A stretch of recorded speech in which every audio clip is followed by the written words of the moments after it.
Salut à tous et bienvenue sur ce nouvel épisode sur lequel nous allons parler un petit peu de physiologie, de bioénergétique et d'entraînement aérobie. J'ai l'honneur de recevoir Sean Seal. Comment vas-tu, Sean?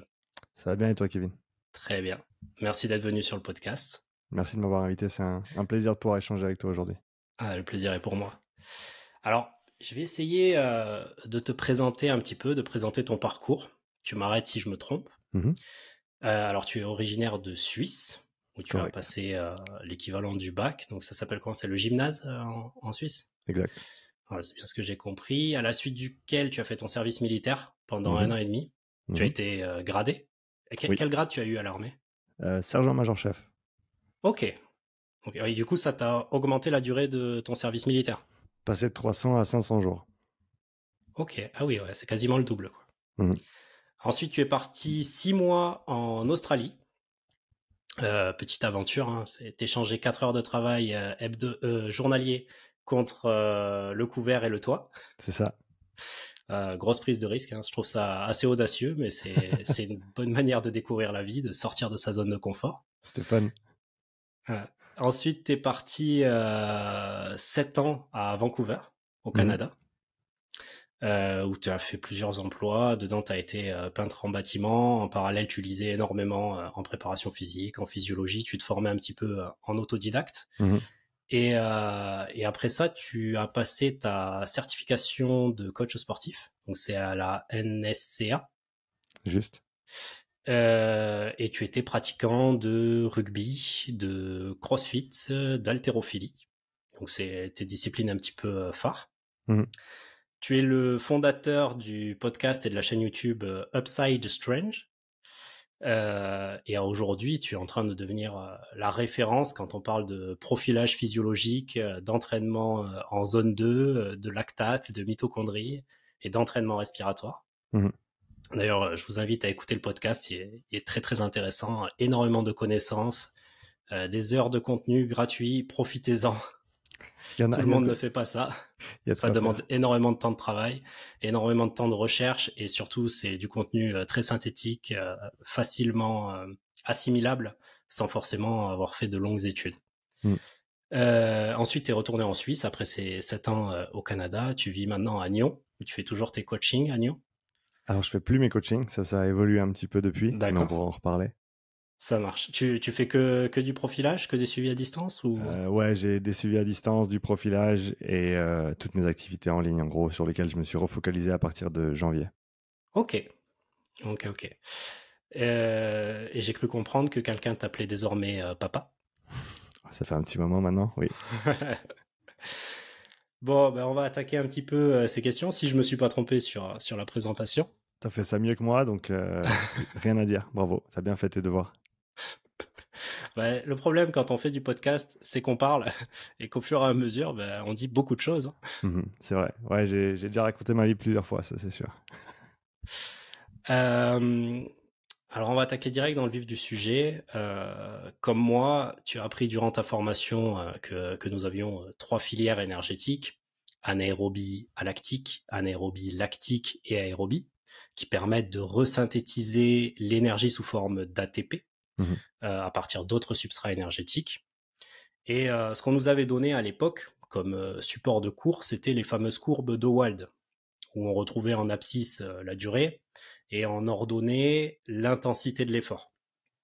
Bon, et il s'avère que si on suivait un petit peu ces courbes, on se rendait compte que plus la durée augmentait, moins on pouvait tenir une intensité élevée et plus on allait être sur des filières énergétiques différentes. Généralement, sur des efforts très courts, on allait consommer principalement de la phosphocréatine, après du glucose, et après on allait sur les filières oxydatives. Donc d'abord utiliser le système phosphocréatique, puis le système glycolytique, puis le système oxydatif. mhm, Euh, il s'avère que ces courbes laissaient à penser que selon les disciplines sportives, on allait avoir un profil métabolique plus ou moins entraîné sur une ou deux de ces filières énergétiques, mais qu'on développait pas les trois en même temps. Et aujourd'hui, bah, tu as suffisamment de recul sur les différents process pour remettre en cause ces fameuses courbes et nous expliquer en quoi elles ne sont pas à jour. Je pense que ce qui est induit en erreur, c'est que ce graphique, il ne donne pas grand-chose comme information sur le type d'effort qu'on va fournir, ni le. Alors, oui, on a le temps sur l'abscisse et la contribution relative des différentes filières sur leurs données, mais ça ne nous donne pas beaucoup d'informations en fait sur ce qui se passe. Et c'est un peu le cas, si on veut bien, médian qui n'existe pas en vérité en fait. Donc, c'est une manière de les représenter, mais je trouve pas que ça ait énormément de sens. De plus qu'on sait aujourd'hui que en dessous de 150 millisecondes, toutes les filières sont entre guillemets recrutées ou utilisées, employées. Ouais, Tout fonctionne en même temps au niveau cellulaire. On parle de ces filières comme étant des choses extrêmement dissociées et distinctes, mais tout fonctionne en même temps, hein. Et certes, la réaction de la phosphocréatine, elle est anaérobie alactique parce qu'il n'y a pas d'oxygène dans la réaction et il n'y a pas de lactate qui est produit. Cela dit, la phosphocréatine, eh ben, on ne va pas pouvoir la resynthétiser sans apport d'énergie. Et cette énergie nous vient notamment des mitochondries. Les mitochondries qui vont réutiliser à différents substrats, pour faire simple, des sucres et des graisses mm, pour produire leur énergie, recycler leur énergie et notamment resynthétiser la phosphocréatine. Donc, la phosphocréatine, c'est un tampon énergétique auquel on a accès qui va vraiment nous permettre de, si on veut bien, oui, de mettre en route les autres filières pendant un certain laps de temps en prenant un petit peu ce relais. D'ailleurs, c'est comme ça qu'ils l'appellent, hein, dans la recherche, c'est un tampon temporel et énergétique, la phosphocréatine. ok. Et ensuite, tu as de toute façon l'interaction entre ces deux filières glycolytiques et oxydatives qui, au final, fonctionnent ensemble parce que le produit de fin de la glycolyse, c'est le lactate. Et le lactate, il va pas rester tout seul. Le lactate, c'est un demi-sucre. Et donc, Mm, le sucre, on peut l'utiliser et le demi-sucre, on peut l'utiliser aussi. Il se réutilise soit directement dans la cellule qui l'a produite ou dans la fibre qui l'a produite, soit on peut le faire passer dans une fibre adjacente. Il y a des transporteurs les MCT 1 1 et 4 de mémoire. Il y en a peut-être d'autres même qui transportent le lactate, qui peuvent faire ça, comme je te l'ai dit, d'une cellule à l'autre, d'une fibre à l'autre. Si ça passe pas, on peut les passer dans le sang et ben, en circulation, ça peut aller vers nos organes vitaux qui sont friands de lactate comme substrat, hein, le cœur, le cerveau, le diaphragme aussi. Enfin, tout ce qui est très typé 1 va, par rapport au profil de fibre, on va dire, va être va volontiers utiliser du lactate comme substrat énergétique. Donc, c'est pas juste la filière anaérobie lactique qui fonctionne toute seule, elle est attachée aux autres, si on veut bien. Donc, je pense que c'est ça qu'il faut retenir. C'est vraiment que oui, on a ces différents processus. Et par exemple, on peut très très bien dire, et ce serait vrai de le dire, que chez un sprinter sur piste, un cycliste par exemple, on a une filière glycolytique qui est très très développée. Il y aura beaucoup d'enzymes, il y aura une grosse capacité de production d'ATP, de recyclage d'ATP via cette filière-là. Euh, et vice-versa, si tu prends un marathonien, eh ben, cette filière-là ne sera pas hautement développée. Mais dans les deux cas, tu vas avoir une filière dite oxydative qui va être extrêmement développée. Et je pense que c'est là où il faut comprendre l'interaction entre ces deux profils, si on veut bien, entre le marathonien et le sprinter. C'est que les deux vont avoir une énorme caisse. Les deux vont avoir une filière dite aérobie extrêmement développée, une capacité à utiliser l'oxygène qui est très très importante. Parce que dans les deux cas, c'est très très important d'avoir ces qualités-là. Mais mm. après, c'est la relation entre cette capacité oxydative et cette capacité glycolytique qui va déterminer ce profil. Donc le sprinter, pour faire simple, va avoir une grosse capacité glycolytique.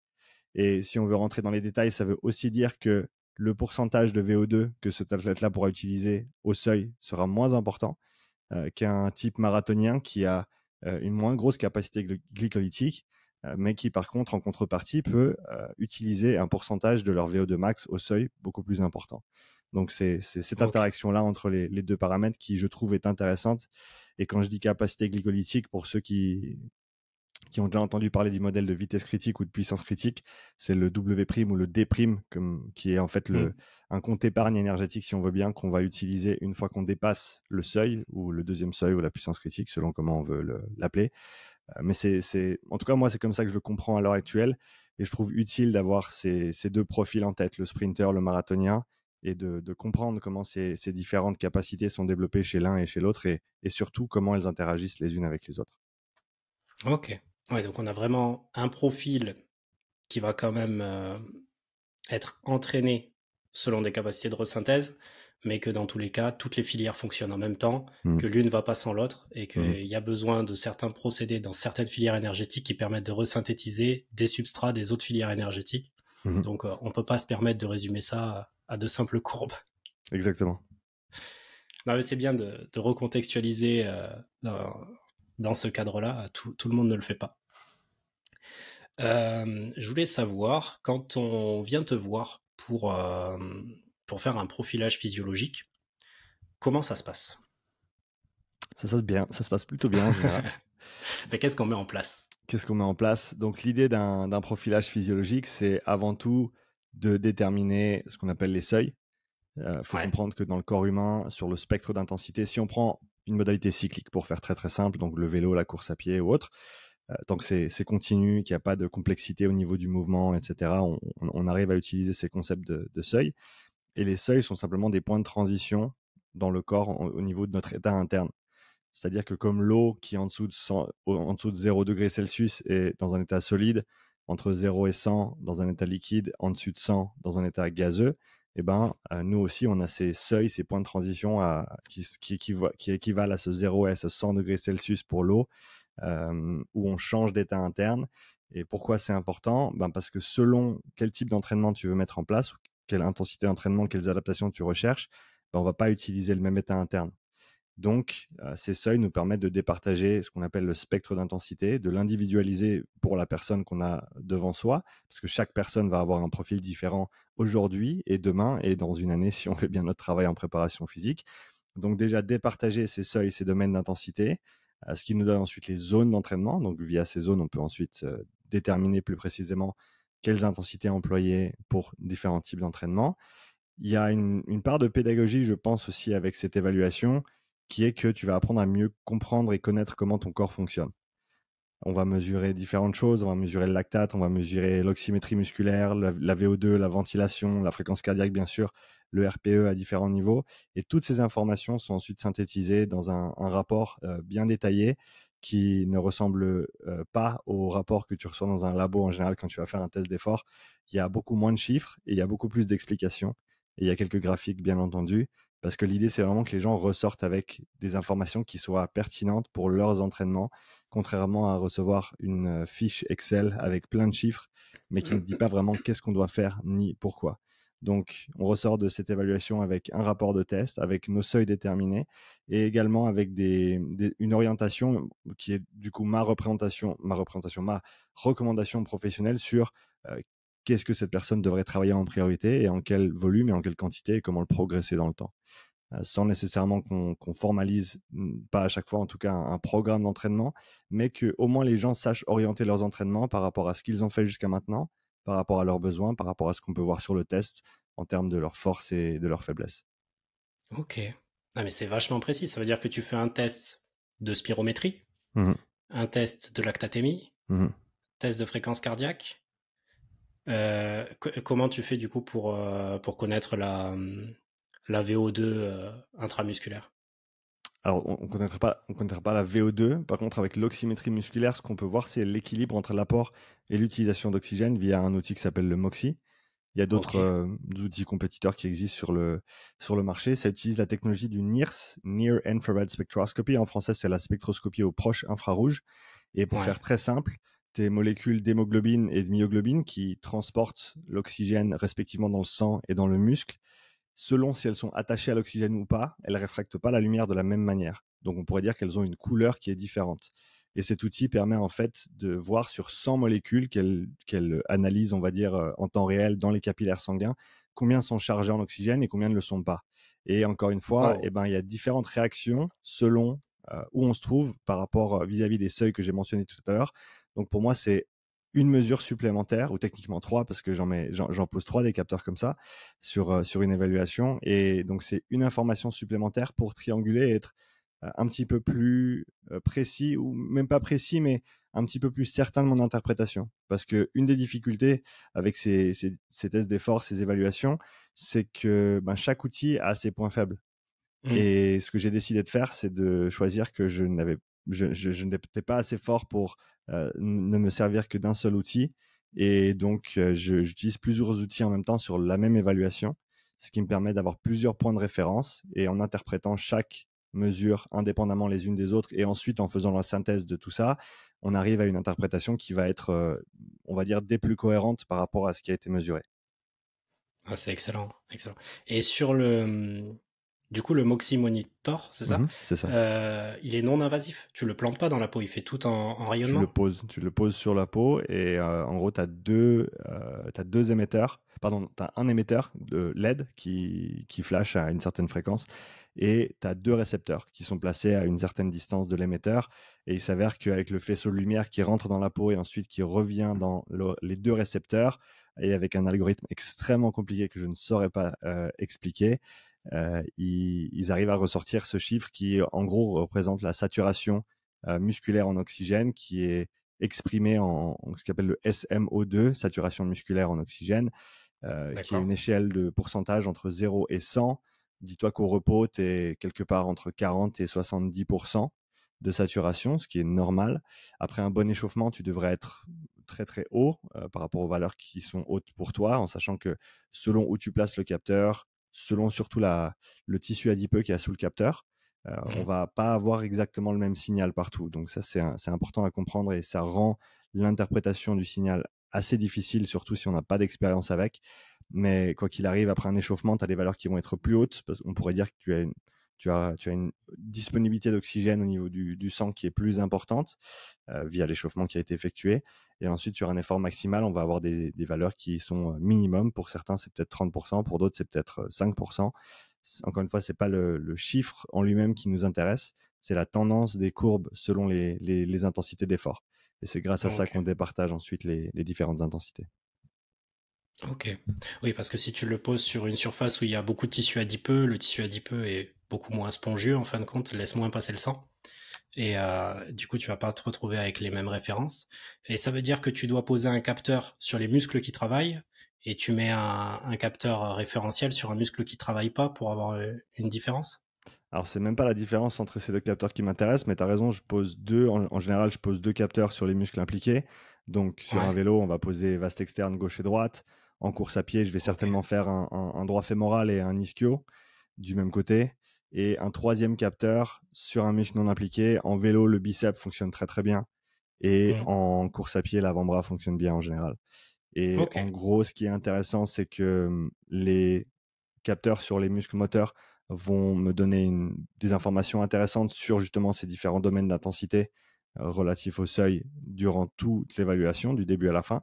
Et le capteur sur le muscle non impliqué, lui, il va, chez les personnes bien entraînées surtout, commencer à désaturer une fois qu'on dépasse le seuil ou le deuxième seuil.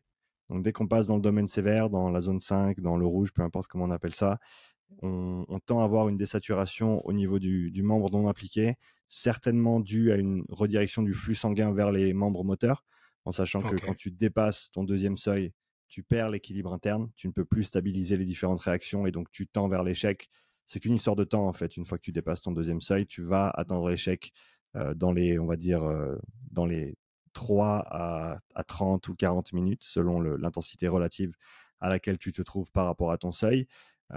Et donc oui, on voit ça se répercuter sur les membres non impliqués parce que pour faire très simple, quand tu as plus assez d'oxygène qui peut alimenter les jambes pour maintenir un état stable, et ben ton cerveau va faire tout ce qu'il y a en son pouvoir pour essayer de maintenir cet équilibre, à savoir fermer les vannes au niveau des muscles qui ne sont pas utilisés, donc notamment les bras par exemple, dans un effort de bas du corps, et rediriger ce flux sanguin, on appelle ça la vasoconstriction sympathique, donc le système nerveux sympathique qui vient refermer les vannes, fermer les tuyaux pour laisser passer moins de sang et moins d'oxygène pour rediriger ce flux là où on en a vraiment besoin.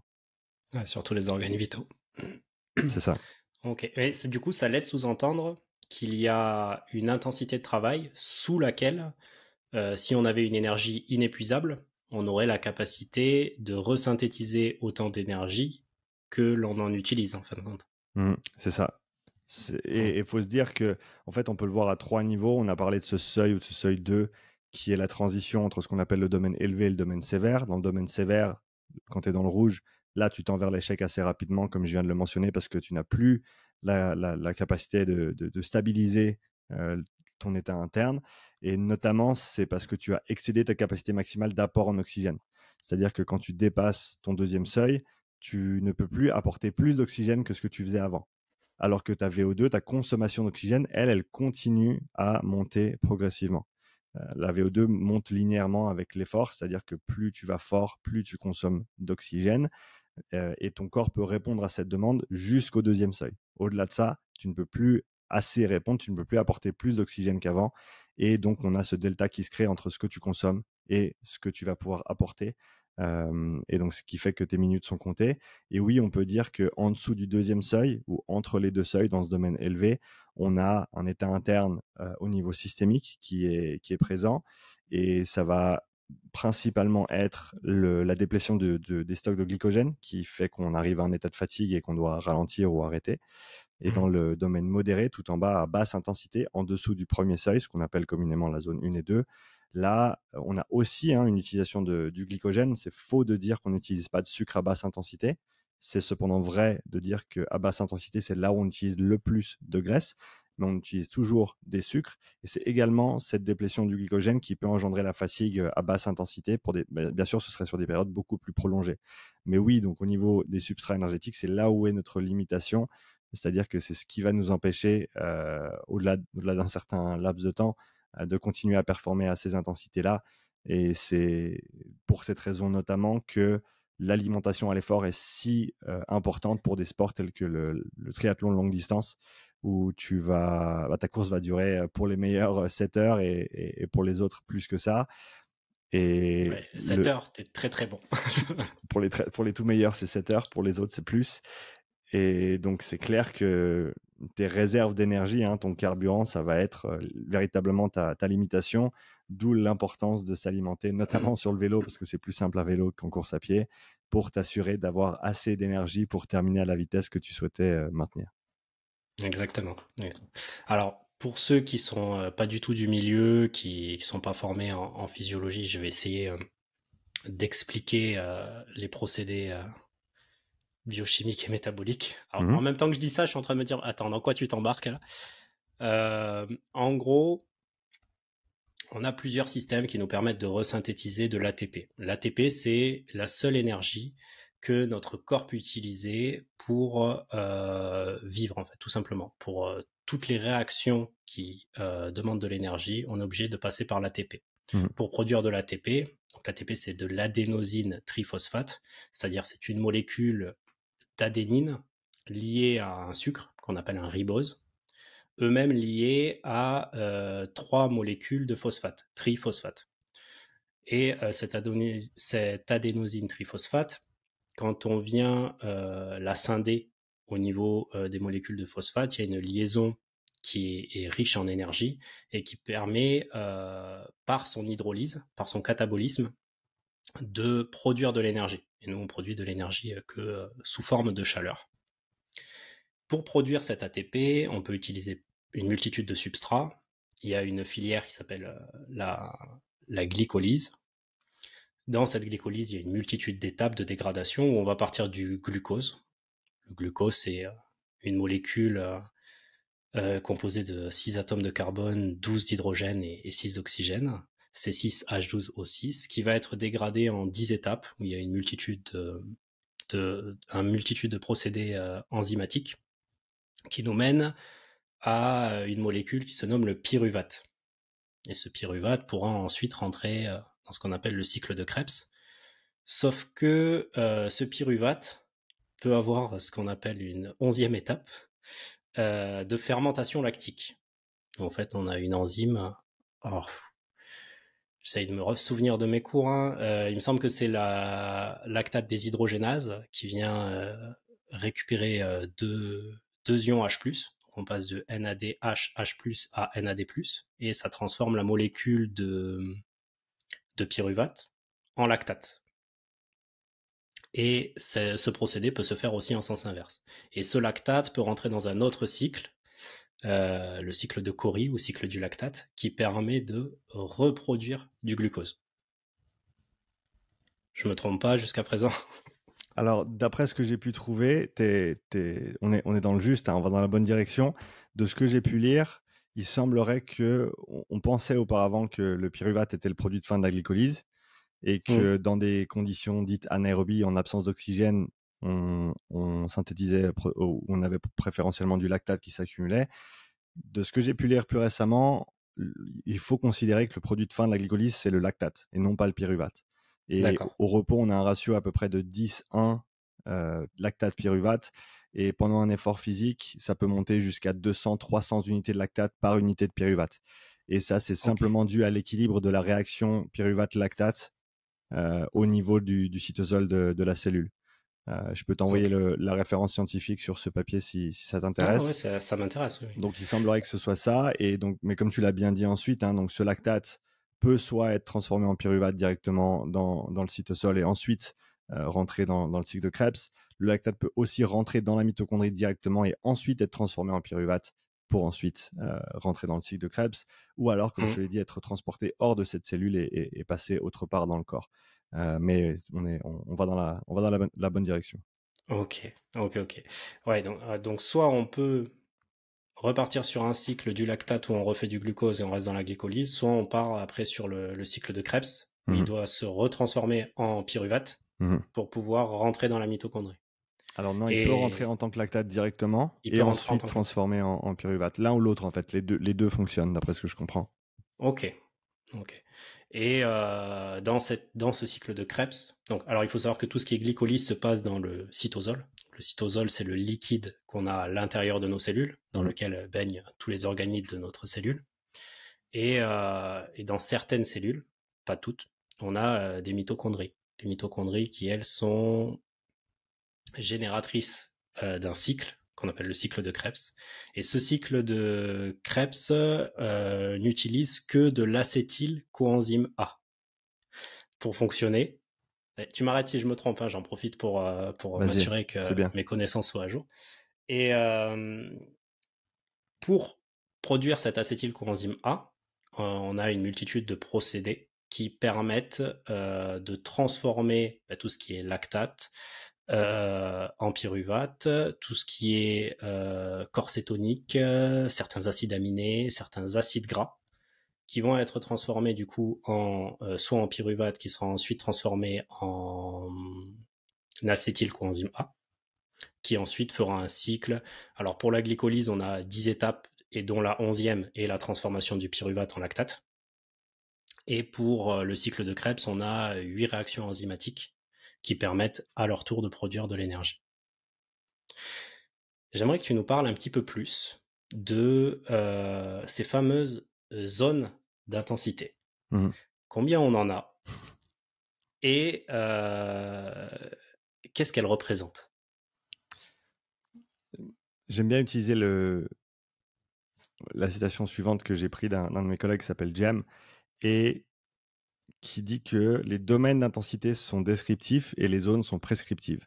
Ce qui veut dire par là, c'est que donc les domaines, c'est, si on veut bien, les grandes zones, entre guillemets, que l'on retrouve entre chaque seuil. Les seuils sont les frontières entre les domaines. Et on a D'accord. 4 domaines d'intensité et d'effort, ou 4 domaines physiologiques, si on veut bien, modéré, élevé, sévère, extrême. Et entre les 3 premiers domaines, on va dire, on a ces 2 seuils, seuil 1, seuil 2, qui départagent ces domaines d'intensité. Et ces domaines nous permettent de décrire ce qui se passe au niveau de la physiologie. C'est pour ça qu'on a des réactions ou des états physiologiques qui sont différents selon le domaine dans lequel on se trouve. Et les zones, elles, sont en général un découpage un petit peu plus fin de ce spectre d'intensité qui nous permettent de prescrire les entraînements, prescrire les intensités d'entraînement. Après, selon à qui tu demandes, bah, ils te donneront pas le même nombre de zones. Donc, et je vais te donner toutes les versions, comme ça les auditeurs pourront départager et se démêler de tout ça une fois qu'ils rencontrent les cas concrets. Pourquoi tout le Certains, monde dit pas la même chose? Je suis perdu. Ouais, mais écoute, c'est le jeu, hein. En physiologie, l'exercice, c'est vraiment un petit peu le truc. C'est chacun parle à sa manière, chacun utilise différentes mesures et personne n'est d'accord sur quelle mesure est juste et quelle mesure est la meilleure et quelle mesure est la plus correcte. Et ça forme un peu des petites guéguerres qui, malheureusement, complexifient énormément les choses pour les néophytes qui souhaiteraient s'instruire sur la question parce que ils vont entendre plein de sons de cloche différents et c'est pas toujours facile de faire la part des choses. C'est pour ça que je m'efforce de décrire les domaines, les seuils et pas parler que de lactate ou que de VO2 ou que d'oxymétrie parce que selon quelle réaction tu regardes, on n'aura pas nécessairement les mêmes termes utilisés. Hein, on peut penser au seuil du lactate, on peut penser au seuil ventilatoire, on peut penser à tous ces concepts qui, en gros, sont cousins, mais qui se mesurent pas exactement de la même manière et qui parfois sont pas exactement pareils, mais qui, en gros, encore une fois, reflètent ces changements d'état interne. Et donc, ces zones, on peut en avoir 3, par exemple. Et quand quelqu'un dit « moi je travaille avec un modèle à 3 zones », c'est en général qui travaille via les domaines d'intensité directement, domaine modéré, élevé, sévère. L'extrême, on le laisse de côté en général parce que malgré le fait qu'ils prennent la majorité du spectre d'intensité, ce que je veux dire par là, c'est que si je prends mes valeurs sur le vélo, par exemple, mes watts max vont être aux alentours de 1250 watts et mon domaine modéré va pour faire simple, de 0 watts à 150 watts. Mon domaine élevé va de 150 watts à 230 watts. Et mon domaine sévère de 230 watts à peu près 500 watts. Et ensuite, tout le reste, c'est domaine extrême, de 500 à 1250. Donc, il prend énormément de place sur le spectre, mais on en parle rarement parce que on y est quand on va très, très fort. Quand c'est des efforts qui sont très courts et qu'on va très... En gros, quand c'est des efforts en dessous de 2 minutes, on est à peu de choses près dans le domaine extrême. Mais voilà, quand on décrit les zones, en général, on n'inclut pas nécessairement ce domaine extrême. Donc, si quelqu'un te parle d'un modèle à trois zones, c'est les domaines modérés, élevés et sévères qu'il décrit. Ensuite, tu peux avoir un modèle à 5 zones. Et là, on va avoir zone 1 et 2 qui se superimposent ou qui découlent du domaine modéré, donc en dessous du premier seuil. Donc, le haut de la zone 2 termine juste au premier seuil, cette transition entre le domaine modéré et le domaine élevé. Dans le domaine élevé, ensuite, on a essentiellement la zone 3. La zone 4, qui est dite la zone de seuil, elle chevauche un petit peu en fait ces deux domaines, le domaine élevé et le domaine sévère. Cette transition du deuxième seuil, c'est cette zone 4, cette zone de seuil. Et on a ensuite la zone 5 qu'on appelle VO2 max assez fréquemment et qui se trouve, elle, en dessus du deuxième seuil et jusqu'à la frontière supérieure du domaine sévère avant de passer dans le domaine extrême. Donc, si tu entends 5 zones, elles sont articulées de cette manière-là. Et si on parle de plus que de 5 zones, tu peux partir du principe que les zones supplémentaires arrivent dans le domaine extrême. Et selon l'organisation sportive, j'ai vu jusqu'à 9 ou 13 zones parce que tu peux bien sûr départager plein d'efforts de type sprint de manière différente. Donc voilà, il y a un petit peu de complexité à ce niveau-là, mais je pense que c'est bien de se souvenir de ce spectre via les domaines et de se dire que les zones découlent des domaines quoi qu'il arrive, en tout cas dans un monde idéal, afin de nous permettre de mieux planifier les entraînements et qu'on ait une structure qui soit, on va dire, facile à comprendre pour nos tout petits cerveaux d'humains. Ah, c'est bien, tu l'as très très bien détaillé. Moi, j'entraîne en natation aussi. Et du coup, je divise en 7 zones, sachant que zone 6 et 7, c'est du sprint. Techniquement, dans le bassin, c'est du sprint. C'est juste les modalités de récupération qui vont changer. D'accord. Ma Z5, c'est la VMA, donc la vitesse minimale qui amène une VO2 max et une fréquence cardiaque maximale. Et après, c'est une dégressive en pourcentage de VMA. Sauf que c'est compliqué de travailler en fréquence cardiaque dans le bassin. J'ai essayé un cardio-fréquence mètre autour du buste. Il s'avère que quand un nageur plonge ou quand il pousse au mur, il le retrouve au niveau des hanches. Donc c'est assez insupportable à utiliser. Il faut utiliser des filets, ça les gêne pour nager. T'as essayé au bras ? Non, j'ai pas essayé au bras, mais par contre je suis en train de regarder, ils développent de nouvelles technologies chez Polar et d'autres marques où ils viennent le placer au niveau de la tempe, sous la lunette. Et ça les gêne pas pour nager. Et il faut que j'arrive juste à en trouver un où il y ait un capteur Bluetooth qui soit suffisamment puissant pour que je puisse directement le relier à une application et l'avoir sur le PC ou sur la tablette au bord du bassin. Le Bluetooth dans l'eau, c'est problématique. Hein. Exactement, c'est que les ondes radio ne passent pas dans l'eau. Et déjà avec la ceinture cardio-fréquence mètre, j'avais déjà cette difficulté où en fin de compte, d'une puce qui est en ventrale, il faut avoir un récepteur dorsal pour avoir une partie émergée pour pouvoir capter. Ouais. Donc c'est assez contraignant, sachant que je peux pas faire tout ce qui est test de spirométrie parce qu'ils ont déjà la tête immergée. Ouais. Et je veux mettre en place là sur les années à venir, parce que jusqu'à présent je travaillais en allure pour avoir mes pourcentages de fréquence cardiaque. Donc c'est très simple, en gros, ma Z2 c'est l'allure de très long.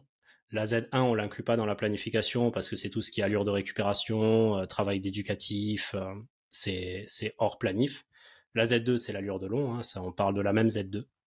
Et la Z3 ça va être un peu plus leur allure aux 1500 mètres, qui est la distance maximale qu'ils font en natation sportive. La Z2 on pourrait l'assimiler un peu plus à de l'eau libre sur du 10 km par exemple, voire plus, ceux qui font la traversée de la Manche et tous ces fous-là. La Z3 au 1005, la Z4 au 800, l'allure 800, et la Z5 au 400. Le test 400 étant le test de VMA, c'est 400 en le moins de temps possible. Donc, c'est pas vraiment du 400 sprint, mais ils sont pas censés pouvoir tenir 425 mètres à la même allure. Et une fois que j'ai le temps, je redivise ce temps-là aux 100 mètres. Et du coup, je peux leur mettre des séries en augmentant le volume à l'allure souhaitée. Donc, je peux m'amuser à mettre par exemple du 6 x 100 allure 400 avec un peu de récup. Je connais précisément du coup leur allure aux 100 mètres quand ils sont sur la filière Z5, pardon. Et ça me permet de leur faire 600 mètres sur lequel ils n'auraient pas pu faire plus de 400 mètres s'ils l'avaient fait en continu. Mais j'aimerais scientifiser un petit peu plus et savoir, ben oui, la problématique que j'ai, c'est que si jamais il y en a un sur le terrain qui est pas en forme le jour où je fais le test 400 ou le test 800 et qu'en fait, bah, il met 10 secondes de plus, ben, ça fausse toutes ses allures pour le reste du cycle. Et là où il faudrait en savoir un petit peu plus, c'est savoir, mais individualiser les seuils et essayer de faire du profilage un petit peu plus sur des nageurs. Alors, je sais pas si tu as déjà eu l'occasion de faire du profilage dans l'eau, si tu as déjà eu cette problématique. Alors, je l'ai jamais mis en place, mais je l'ai vu être mis en place. Ouais. Et je sais que des tests de lactate en bassin, ça se fait. Ouais. Et je pense que c'est une manière de déterminer ces différents seuils et ces différentes allures. Ça va pas être organisé de la même manière qu'un test sur vélo ou en course à pied. Mais de mémoire, on en avait discuté avec Andrew Sellers, qui est le cofondateur de VO2 Master et qui travaille avec des nageurs des triathlètes depuis très longtemps. Et on parlait de comment organiser un test d'effort en bassin. Donc, si je me trompe pas, il y a une vidéo sur la chaîne de VO2 Master qui parle de ça. Ben je regarderai, ça m'intéresse. Je pense que c'est une des manières de le faire. Une autre chose qui m'est venue à l'esprit quand tu mentionnais ce cas concret, c'est d'employer le RPE durant tes séances d'entraînement. Parce que si quelqu'un n'est pas en forme le jour de l'évaluation, eh ben, le RPE ne sera pas celui que tu demandes le jour de l'entraînement par rapport à ce que tu as planifié. Et si ça se passe 2 ou 3 séances de suite et qu'ils sont bien en forme, bah, tu sais qu'il y avait quelque chose qui n'était pas en ligne avec ce que tu devais voir. Personnellement, je pense que plus j'avance et plus j'utilise la perception de l'effort comme mesure. Je pense qu'il n'y a rien de plus objectif que le subjectif pour faire tourner un petit peu les méninges. C'est vrai. Et donc, je pense que c'est extrêmement important qu'on le laisse trop souvent de côté au profit de mesures dites objectives. Mais au final, la perception de l'athlète au moment de l'entraînement ou de la compétition, c'est tout aussi important. C'est clair. J'avais déjà fait sur plusieurs années échelle RPE avec toujours une échelle wellness pour faire la liaison quand ça va pas, à quoi ça peut être dû. Mais selon les entraînements, des fois un entraînement était censé être dur, mais comme ils avaient une récupération passive importante, physiologiquement je savais que c'était dur, mais pour eux c'était pas spécialement dur. Si tu sprints, tu t'assois, ça va. Du coup ils me mettaient des fois des échelles RPE qui étaient relativement basses, alors que physiologiquement ils étaient morts. Jusqu'au moment où ils remontaient sur le plot avec la tête qui tourne. Là, il fallait ouvrir la porte parce qu'ils allaient dégueuler, quoi. Ok, donc pour les différentes zones d'intensité, j'essaierai du coup, je pense dès l'année prochaine, la saison prochaine, je vais essayer de faire un peu plus de tests de lactatémie pour voir comment tu jauges tes repères de changement de zone par rapport à la concentration en lactate. C'est une très bonne question. Déjà, il ne faut pas utiliser 2 et 4 millimoles.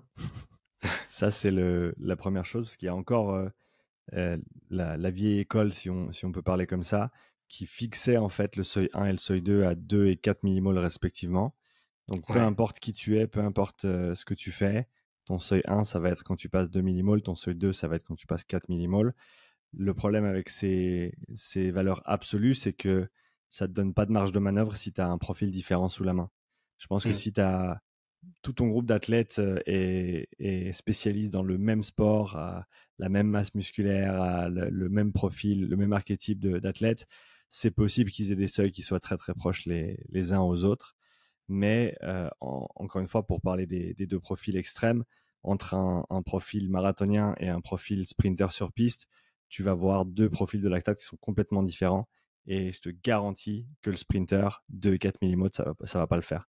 Son seuil 2, il va être bien plus haut que ça. Ouais.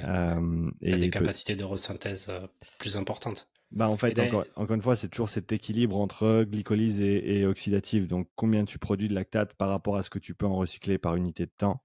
Et ça va en grande partie déterminer, en général, pour faire simple, hein, les profils sprinters qui ont en général plus de masse musculaire, plus de volume musculaire aussi, et encore une fois, ces capacités de génération de pics de puissance importants et des temps de maintien avec ces hautes puissances très importants également, on verra des valeurs de lactatémie qui sont plus hautes à une intensité donnée, même si on fait correspondre, si on normalise le spectre d'intensité par rapport aux deux seuils, à une intensité donnée relative, disons au seuil 2, on aura des valeurs de lactatémie beaucoup plus élevées chez un sprinter que chez quelqu'un qui fait de l'ultra-endurance. Mais donc, pour répondre à ta question, comment est-ce que tu départages les différents domaines d'intensité et comment est-ce que tu détermines ces seuils via les valeurs de lactatémie?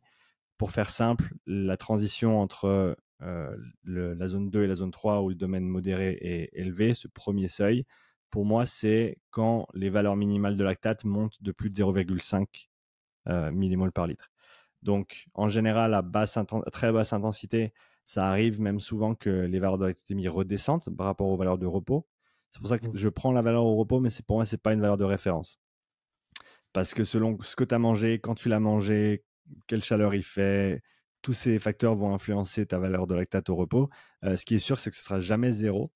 Donc, c'est faux de penser qu'on sera à 0,0 dans le sang au repos. Parce que comme je l'ai dit avant, on produit toujours du lactate, on utilise toujours des sucres. Et quand on est à basse intensité, là, on va le recycler. Et on va recycler plus de lactate que ce qu'on produit. Donc, très couramment, je vois des valeurs de lactatémie qui sont plus basses à une faible intensité que ce qu'elles n'étaient au repos. Donc, prenons un exemple concret. Je prends un crossfitter.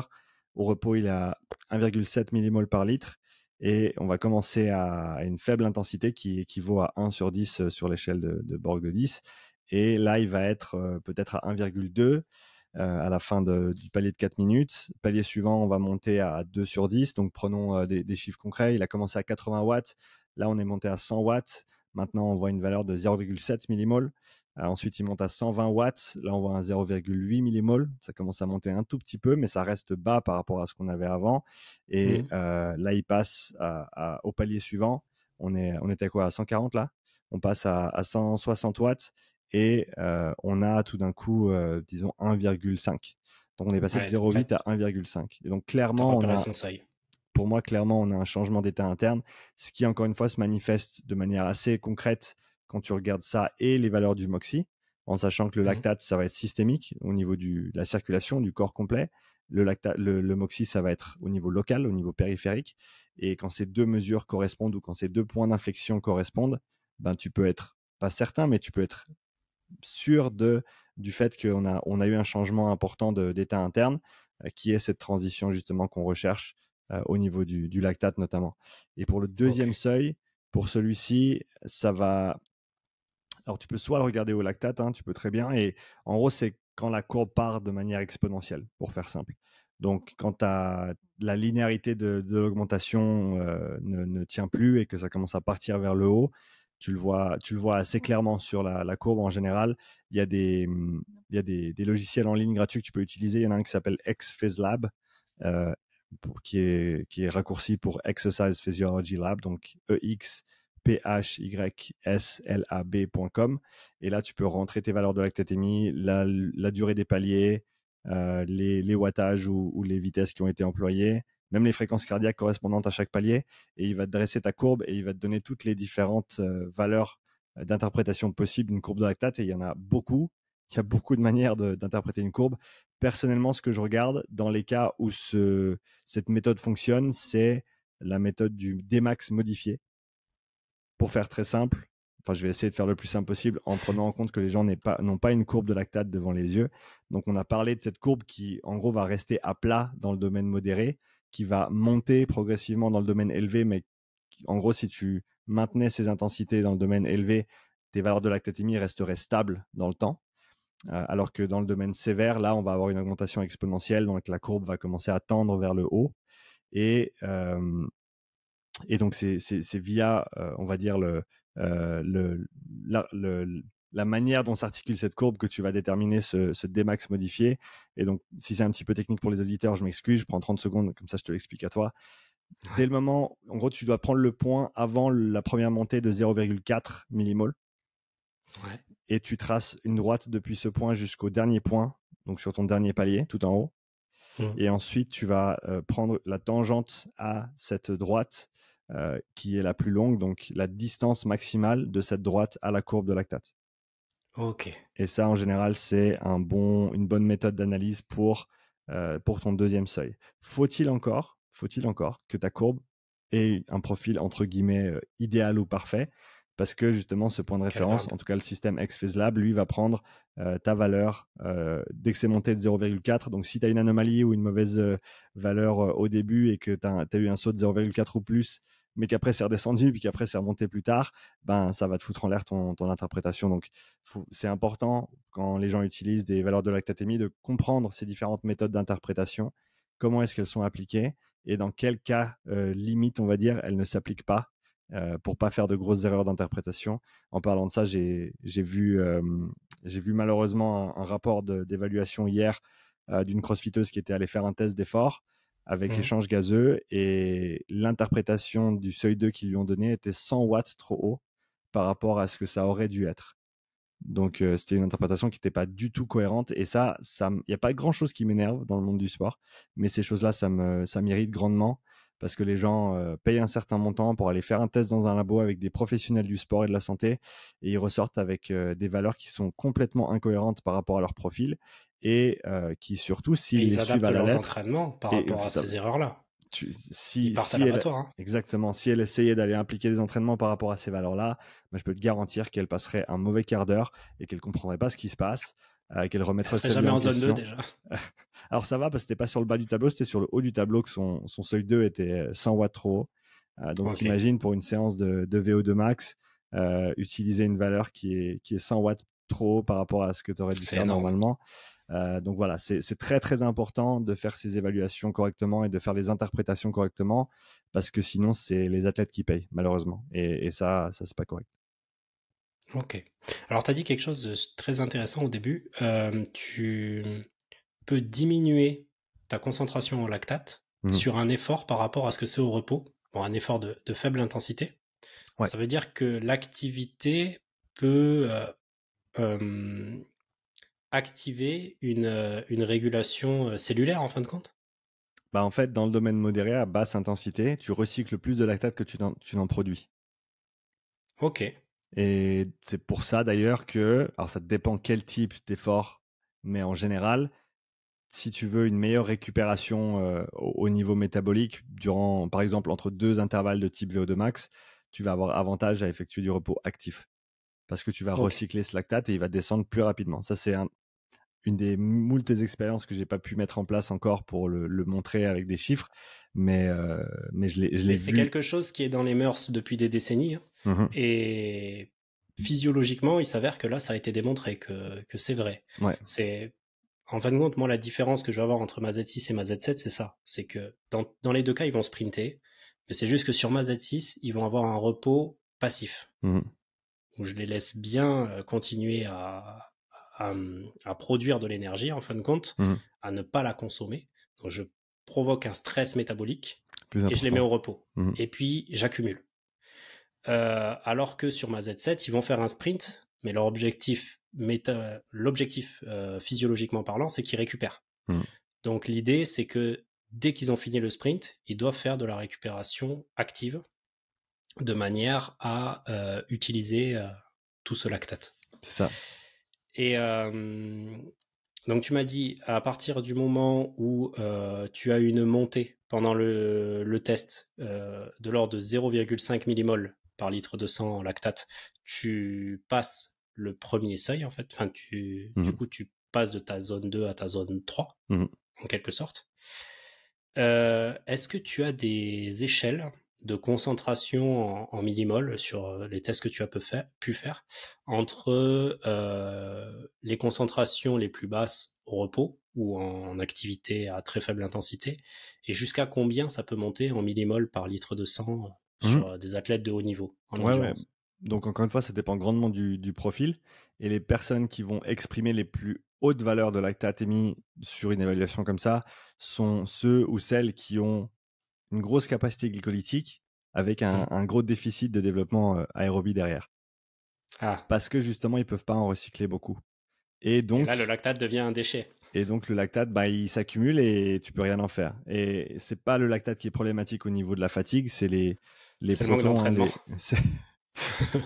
C'est les protons, les ions d'hydrogène qui viennent s'accumuler et qui entravent, il semblerait, tous les mécanismes au niveau du calcium qui ont à voir avec la contraction et le relâchement l'influx nerveux. Et ça également. Donc, mais le lactate, c'est vraiment un substrat énergétique qui vient pas directement entraver les fonctions musculaires, on va dire.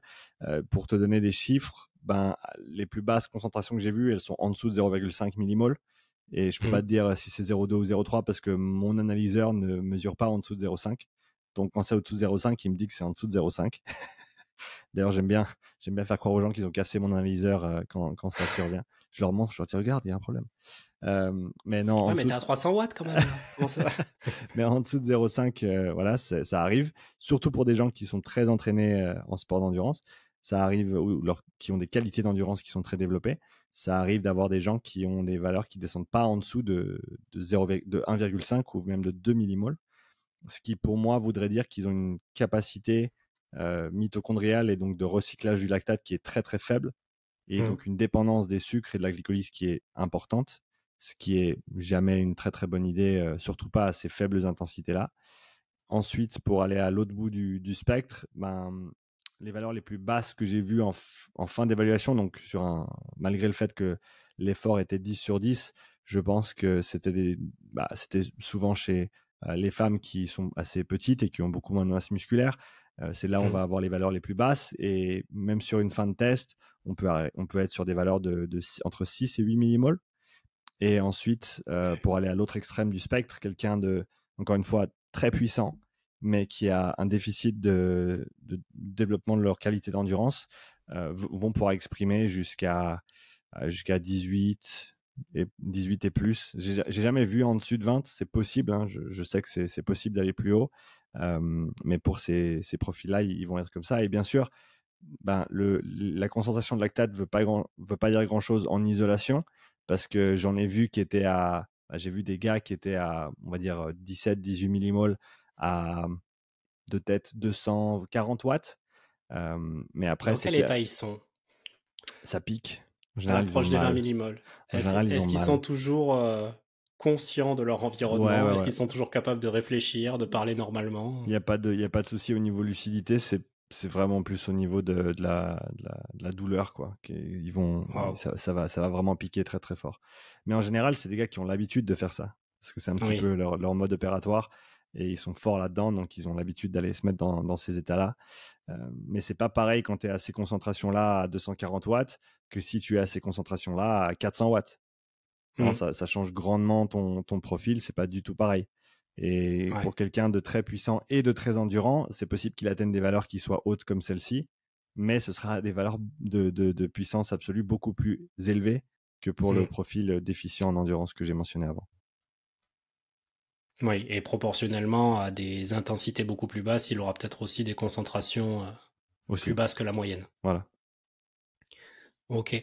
Alors, une question me vient là. Si, quand tu fais tes tests de lactatémie, donc tu prends soit au niveau du lobe de l'oreille, soit sur le bout des doigts, en évitant le lobe, c'est plus simple. La pince. Le lobe, ouais, je pense que c'est plus simple. J'essaye de le voir par rapport à la natation. Prendre le bout des doigts, ça va les gêner sur les appuis. la problématique, je pense, par exemple, sur le bike erg, c'est que les muscles qui vont principalement travailler, ça va être les membres inférieurs. Du coup, je suppose que la concentration en lactate sera plus importante sur les muscles des jambes. Et si on vient prendre du sang au niveau de l'oreille, est-ce que ça fausse pas la donnée? Est-ce que Si tu tu vois ce prends que je veux dire? toujours tes mesures à l'oreille, non. Ok. Si tu Oui, décides parce de que ce qui changer t'intéresse, ce n'est que la tendance. c'est que la tendance qui nous intéresse. Ok. On s'en fiche Ouais, des ok. valeurs En fait, on n'est absolues. pas sur la concentration réelle, on Non, est... D'accord, je comprends mieux. c'est ça. Et c'est là où le MOXIE va avoir son intérêt, du coup. Peut avoir son intérêt, mais en même temps, est-ce que ça m'intéresse de savoir qu'il y a une différence de lactatémie entre le sang dans les jambes et le sang dans l'oreille? Qu'est-ce Ouais. que ça, quelle différence C'est vrai ça... que ça n'a pas de réel intérêt. Ouais. Ouais. Donc c'est pour ça que on peut toujours aller questionner la précision ou la validité d'un élément dans ces évaluations, et c'est bien de le faire, hein, c'est bien de comprendre les limitations de ce qu'on fait. Mais en gros, à un moment donné, il faut trancher, il faut faire le travail. Parce que si on reste coincé sur des détails tout le temps, et encore une fois, des points faibles, il y en a partout, hein. Les analyseurs de lactate, ils sont pas parfaits. De l'un à l'autre, tu peux même pas les comparer parce qu'ils ne fonctionnent pas tous la même chose en interne. D'ailleurs, Euh, qu'est-ce que tu utilises comme appareil? Moi, Qu'est-ce que tu recommanderais? alors le seul que je peux recommander parce que je l'ai utilisé et parce que je l'utilise, c'est le Lactate Scout Pro, Lactate Scout 4, pardon, qui est D'accord. l'appareil bleu. Il fonctionne très très bien. J'ai eu une fois un souci avec les languettes, mais c'est certainement parce que je les avais pas stockées correctement. Savoir qu'il faut les mettre au frigo et il faut seulement sortir la languette de la petite boîte au moment où tu l'utilises. Parce que si tu les laisses Ça à peut l'air être libre trop compliqué sur le longtemps, terrain, ça. non, parce que tu as un petit bocal, en fait, et il faut les laisser dans le bocal jusqu'à ce que tu l'utilises pour la mettre dans la machine pour faire ton analyse. Si tu les laisses D'accord. sur une table pendant 30 minutes et qu'il fait Ça soit fausse tout. chaud, soit froid ou autre, ben l'environnement externe peut avoir une incidence sur le capteur en lui-même. Donc ça, c'est la Ok. seule chose. Il faut être méticuleux au niveau du protocole. Il faut être très, très méticuleux au niveau de la prise en elle-même, parce que si tu prends une mauvaise prise, eh ben, tu auras un chiffre qui te dira n'importe quoi. Si tu touches la peau, si ta goutte de sang est contaminée par de la sueur ou par de l'eau, donc pour toi dans la piscine, tu vas Faut avoir bien un essuyer. linge, tu vas avoir des petits gaz aussi, des petits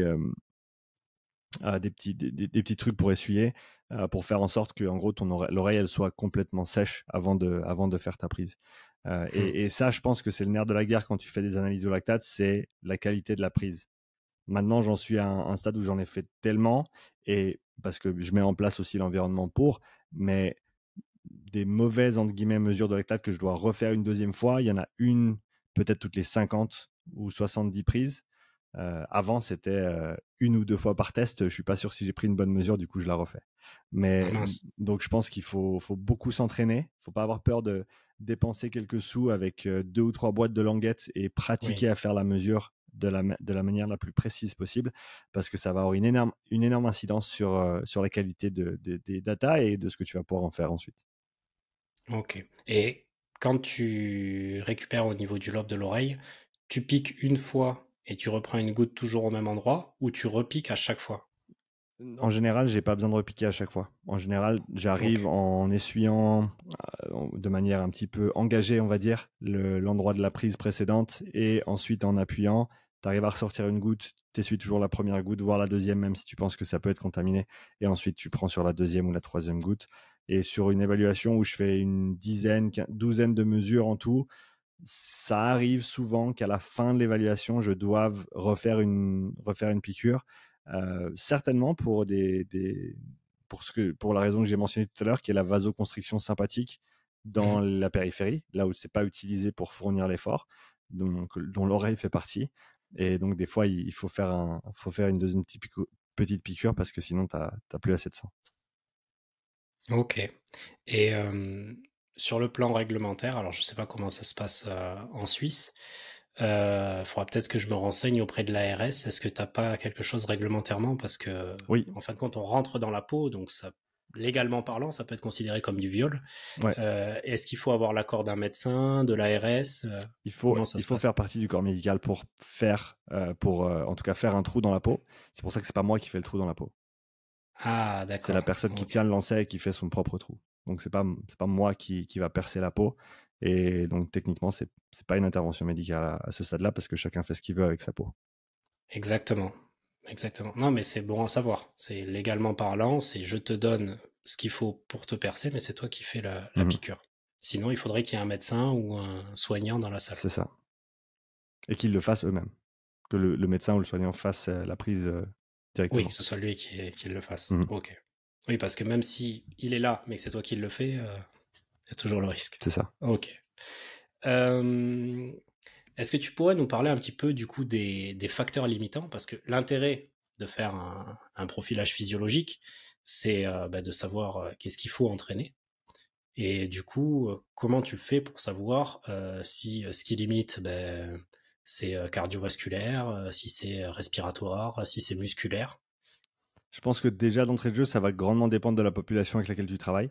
Personnellement, Hmm. avec tous les crossfitters et les combattants avec qui que j'ai la chance d'évaluer et avec qui j'ai la chance de travailler, le cœur, c'est jamais le facteur limitant. Le cœur, ils l'ont déjà poussé à 1000 tous les jours pendant des années. C'est pas le cœur qui est limité.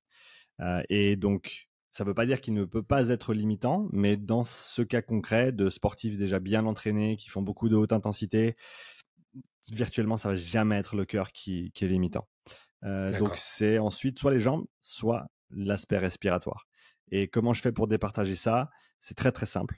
Je prends le RPE à chaque palier du test d'effort et j'en prends trois des RPE. Un musculaire, donc les jambes par exemple, sur le vélo. Un cardiovasculaire ou cardiaque et un respiratoire. Et donc, sur l'échelle de 1 à 10, la personne à la fin de chaque palier va me dire est-ce que c'était 1, 2, 3, 4, 5, 6, 7, 8, 9 ou 10. Hmm. Et ce qui m'intéresse, c'est la valeur relative par rapport aux autres. Donc, le fait qu'ils aient dit 3 sur les jambes et que c'était objectivement vraiment un 2, on s'en fout. Moi, ce qui m'intéresse, c'est de savoir qu'ils pensaient que les jambes étaient 3 et que la respiration était 5. Parce que Ouais. ça nous donne déjà une information très, très intéressante sur comment ils se sentent. Et Oui, savoir si c'est le cœur qui t'arrête ou si c'est la douleur aux jambes, quoi. est-ce que c'est les jambes? Est-ce que c'est le cœur? Est-ce que c'est ton système respiratoire qui te restreint? Donc là où je pourrais dire ça, c'est s'ils terminent l'évaluation et que leur système respiratoire, ils l'ont noté à 10 sur 10, mais que les jambes étaient encore à 8. Donc là, on Hmm. a clairement une limitation respiratoire qu'on peut travailler de manière spécifique. Mais la grande majorité des gens, c'est les jambes qui les limitent parce qu'ils ont un développement capillaire et mitochondrial qui est euh, en général rudimentaire ou alors insuffisant par rapport à leur niveau. Et donc en général, la recommandation, elle est assez globale, c'est passe plus de temps à basse intensité. C'est un petit peu le refrain pour lequel je commence à être un petit peu connu. J'aime Tu as bien. fait une super introduction à la Ouais. question qui suit. Qu'est-ce que la zone 2? Qu'est-ce que la zone 2? Ben, on a dit, hein, c'est cette intensité qui est en dessous du premier seuil. Donc on se trouve à ces intensités-là dans un état stable au niveau cellulaire. Comment je peux dire ça? Ben, le fait qu'on n'accumule pas de lactate dans le sang à ces intensités-là nous dit que la cellule en elle-même peut recycler ce qui est produit. Et Hmm. donc, on a un état stable au niveau cellulaire. Une fois que tu passes le premier seuil, tu as un état stable toujours, mais cette fois-ci au niveau systémique, au niveau de l'organisme complet. D'accord. Donc, c'est intéressant de voir ces étages, en fait, ces différents états internes, état stable cellulaire, état stable systémique, et au-delà du deuxième seuil, perte de l'homéostasie interne. Il y a plus de stabilité. Voilà. Si tu comprends ces trois états internes distincts, tu as déjà compris Ouais. 80% du travail de conditionnement.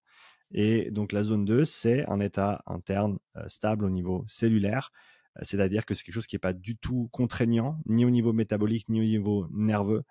Bien entendu, si quelqu'un en fait jamais et d'un coup vont faire une sortie de 7 heures à vélo, je te garantis que tu seras fatigué, que tu vas passer un mauvais quart d'heure. Mais c'est pour ça que je mets toujours en avant ce bon vieux principe de la prépa physique qui est la surcharge progressive. Donc on prend en compte où la personne est maintenant et on progresse gentiment depuis cette base. Mais donc la zone 2, c'est cette basse intensité, cette endurance fondamentale qui va te permettre de développer notamment ta densité mitochondriale, capillaire, développer ta capacité d'apport en oxygène via le système cardiovasculaire. On a des éléments intéressants au niveau hormonaux aussi. J'en ai parlé Hmm. avec les gars de Training Therapy ce week-end et ils avaient un petit peu plus d'informations que moi là-dessus parce que eux, ça les intéresse notamment au niveau de la gestion de la douleur pour les patients qui ont des douleurs et ils utilisent notamment cette basse intensité pour moduler ces aspects-là. Et il y a des papiers qu'ils doivent m'envoyer parce que ça m'intéressait de les voir qui parlent de ces références-là justement et de cet impact cet impact hormonal sur l'organisme via ce travail de basse intensité. On a au niveau nerveux une dominante qui est parasympathique, donc on va dire qui nous aide à récupérer de la haute intensité et qui nous aide à, si on veut bien, faire passer un petit peu la tendance sur le repos plutôt que sur l'activation nerveuse. Donc il y a toutes ces choses-là qui sont développées à cette intensité-là, et surtout ce que je tiens à mettre en avant avec cette zone 2, c'est qu'elle n'est pas magique en elle-même, mais une des propriétés qui lui est propre, c'est que ce travail, comme je l'ai déjà dit, coûte très très peu au corps. Et donc s'il coûte très très peu au corps, ça veut dire qu'on peut en faire énormément. Et si tu peux en faire énormément, on sait que le volume d'entraînement a un impact considérable sur les performances. Si tu fais plus de ce travail-là, tu pourras faire plus de ton sport. Et en général, ceux qui font plus de leur sport, c'est ceux qui gagnent. Il n'y a pas de secret. Le volume d'entraînement, au bout d'un moment, de la quantité de qualité. C'est ça. Il n'y a pas de secret. Mais si on n'a pas de lactatemètre, comment savoir si on est en zone 2? Tu le sauras jamais pour sûr, mais si tu utilises ta perception de l'effort et que tu restes sur un 2 ou 3 sur 10 pendant tes séances de basse intensité, tu es quasiment certain d'être dans le juste. Donc, ce que tu devrais ressentir à l'issue d'une séance telle que celle-ci, c'est aucune sensation de fatigue dans les jambes, aucune brûlure dans les jambes, pas la moindre. Tout au long de la séance, une aisance respiratoire complète. Donc, tu devrais pouvoir réciter de la poésie si tu le voulais vraiment. Et au niveau cardiaque, on devrait avoir une tendance qui est plate. C'est-à-dire que si tu fais 1 heure de vélo, par exemple, et que tu prends ta fréquence cardiaque à la minute 10 et à la minute 60, on devrait avoir une belle ligne bien plate. Si on a une dérive vers le haut, alors bien sûr s'il fait chaud et si on a d'autres facteurs externes qui viennent influencer ça, on n'aura pas une tendance qui est plate, mais dans le meilleur des mondes, on a une tendance qui est plate parce que ça veut dire qu'on est resté dans cet état stable au niveau cellulaire. Si on commence à avoir une dérive cardiaque, c'est-à-dire une fréquence cardiaque qui monte progressivement malgré le fait qu'on reste à une intensité donnée, et ben là on peut partir du principe qu'on était un petit peu trop haut pour cet entraînement dit de basse intensité. Et d'accord. Avec une variable en fréquence cardiaque, parce que je pense que la déshydratation va forcément augmenter la fréquence cardiaque. Bien sûr, toutes ces choses-là vont avoir un impact, donc c'est pas une mesure parfaite, mais c'est un bon point de départ. Si tu fais 60 minutes, tu regardes ta fréquence cardiaque à la minute 10 et à la minute 60, et ça devrait être la même, à très peu de choses près. D'accord. Et la fréquence cardiaque devrait être à peu près sur quelle échelle? Au plus bas, au plus haut? On s'en fout.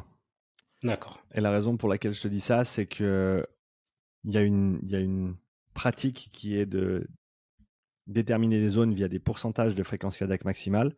Ouais. Il y a 2 énormes problèmes, et c'est même pas des petits problèmes, c'est des énormes problèmes. C'est que pour commencer, la formule 220 moins l'âge, ça n'existe pas, parce que sur le papier, c'est 220 moins l'âge, plus ou moins 15 battements. Donc c'est pas une fourchette, c'est un râteau, et tu peux rien faire avec. Et à partir de là, tu imposes des... J'aime bien la métaphore. Elle vient pas de moi. Pour ceux qui aiment bien les comédiens français, c'est de Gad Elmaleh. Ouais, c'est ça, exactement. Je connais. Donc je me permets de la sortir, je l'aime bien celle-là.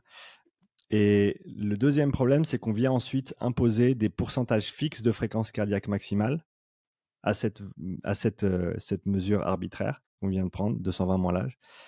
Et selon la personne, ta transition zone 2, zone 3, elle n'est pas à 70% de ta FC max. D'accord. Et elle peut être à 70, mais elle peut aussi être à 55, elle peut aussi être à 80. Donc, selon le profil que tu as, ça va pas être les mêmes pourcentages. Et aujourd'hui, l'année prochaine et dans 10 ans, si tu t'entraînes correctement, ces pourcentages vont changer aussi. Plus bas. Parce que théoriquement, ta FC max, elle va pas vraiment bouger. Mais par contre, le pourcentage de FC max au seuil, étant donné que tu vas pousser tes seuils vers la droite, lui va augmenter. Et donc, en imposant des pourcentages fixes sur une FC max fictive, on a un problème sur un problème. Pour certaines personnes, ça va coller parfaitement. Ok, donc je tiens à le dire. Pour ça, ouais, mais moi ça fonctionne. J'ai fait un test d'effort et ensuite j'ai comparé mes zones polares et ça fonctionne. Très bien pour toi, tu as de la chance. Tu tombes dans le 1% qui a de la chance comme ça. Mais j'aimerais te dire, ça fonctionne pour toi peut-être sur le vélo, mais si ça fonctionne sur le vélo, ce ne sera pas le cas en course à pied ou vice versa. C'est-à-dire que selon la modalité employée, course à pied, vélo, natation, les FC seront pas les mêmes. Parce qu'on n'a pas la même position du corps dans l'espace, on n'a pas la même masse musculaire recrutée. Donc au final, ce que j'aime bien dire, c'est que la fréquence cardiaque en valeur de pourcentage de la FC max, même en valeur de pourcentage de FC réserve, pour ceux qui préfèrent cette approche-là, ça reste complètement non optimale et extrêmement variable d'une personne à l'autre. Et donc, je préférerais que les gens utilisent leur perception de l'effort pour déterminer ces zones s'ils n'ont aucun moyen de mesure direct, plutôt que de prendre des pourcentages ou des calculs qui ne servent à rien. Donc, pour faire un test de fréquence cardiaque maximale, vous le testez en réel. Vous ne faites pas des conversions théoriques. Vous oubliez Fox, vous oubliez Carvonen et vous faites du test réel. Mais à partir de ce test réel, admettons, j'ai une fréquence cardiaque maximale testée sur le terrain de 190. Comment je fais pour savoir si je suis en Z2, en Z3? Tu vois ce que je veux dire? Quel repère je peux mettre? Ta perception de Admettons, l'effort. j'ai le cardiofréquence mètre. Je le ressens pas dur, mais voilà. Moi, à 130, je suis à l'aise. Je parle. Je peux réciter de la poésie. Mais est-ce que ça veut dire que je suis en Z2? Si tout s'aligne au niveau de ta perception et au niveau de l'absence de charge au niveau des jambes, pas de picotement, pas de fatigue, etc., il y a de grandes chances que tu y sois. Ouais. D'accord. Et ce que je voulais dire encore par rapport à la valeur de terrain, c'est que même ta valeur de terrain, elle ne veut pas dire grand-chose. Et la raison pour laquelle je me permets de dire ça, c'est que j'ai vu assez de personnes déjà maintenant que j'ai pu tester donc sur un test d'effort, sur un profilage physiologique, qui exprimaient une certaine FC max à la fin de l'évaluation. Et quand je les revois 3 ou 6 mois plus tard, eh ben, ils ont une fréquence cardiaque max qui est montée de 10 battements. Ouais, mais ils n'étaient pas entraînés. Ah oui, ils étaient entraînés. Ils étaient entraînés? Mais ils étaient quand même limités par leurs jambes à un tel point qu'ils ne pouvaient pas exprimer leur vrai, entre guillemets, s'il y a une telle chose que la vraie FC max, ils étaient quand même limités par ce paramètre métabolique, paramètre musculaire.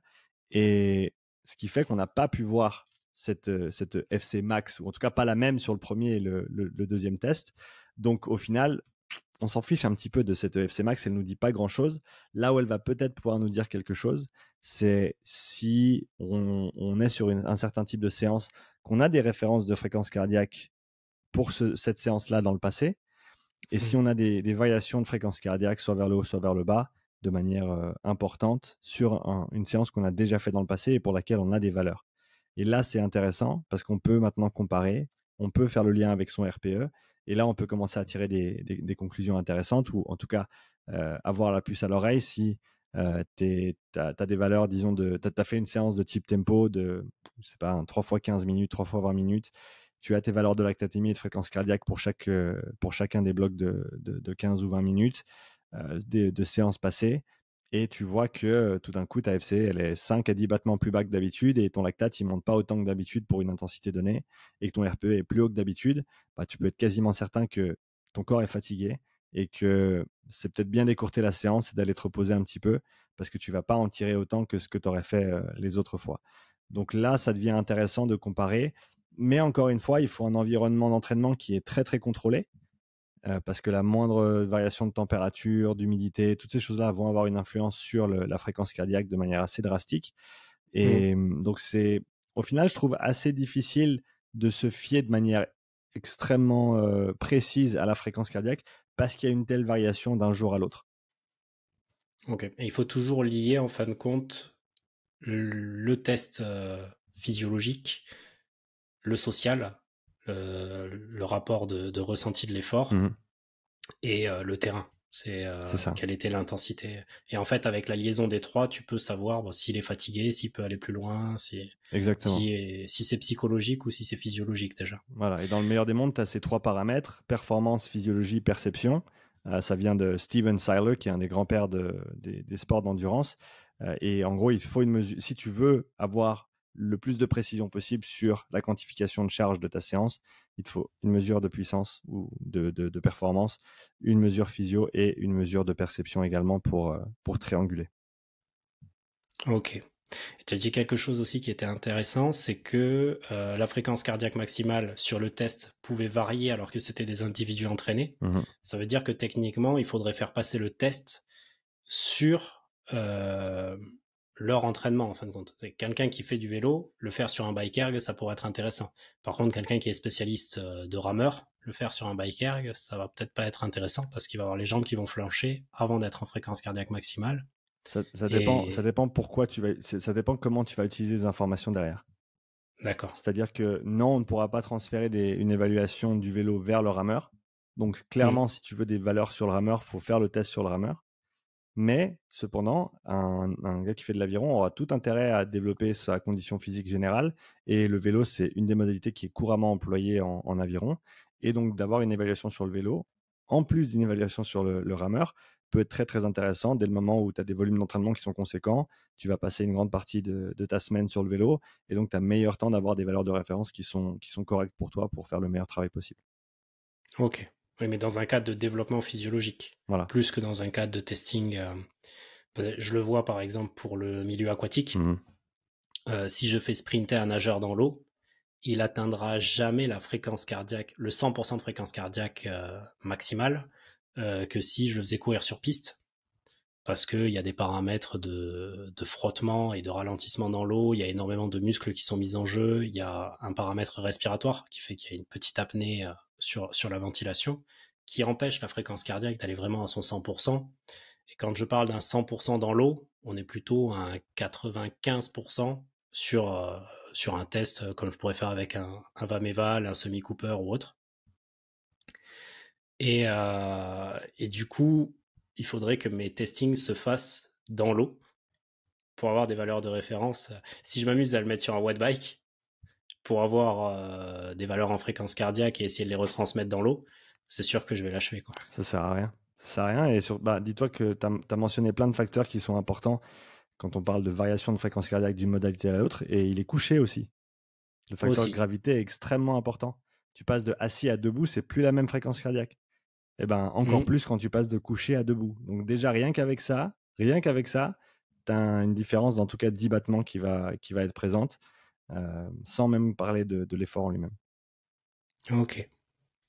Alors, je vais... Oui, c'est bon. 1 heure et quart, t'as encore du temps devant toi? On peut faire encore 10-15 minutes sans problème.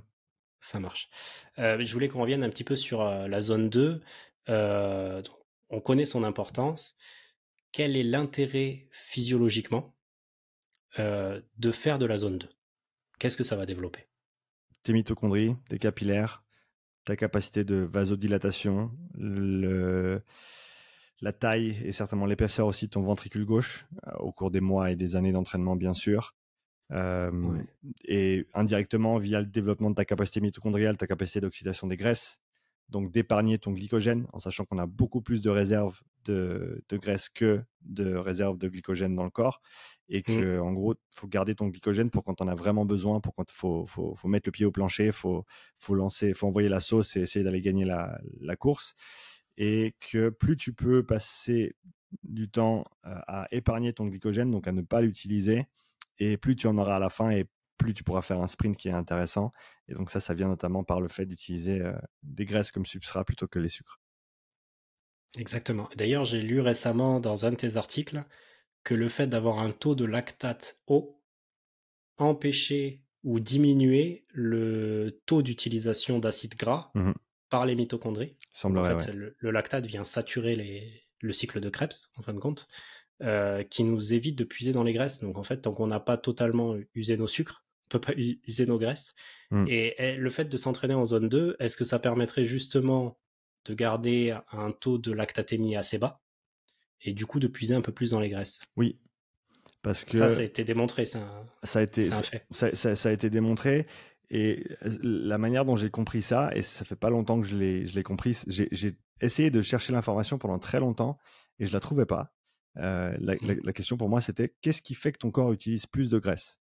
Pourquoi est-ce qu'il utiliserait plus de graisse comme substrat énergétique que de sucre? Mm. Et je suis arrivé à ma réponse en découvrant qu'un des facteurs qui active la glycolyse, c'est la concentration d'ADP dans la cellule.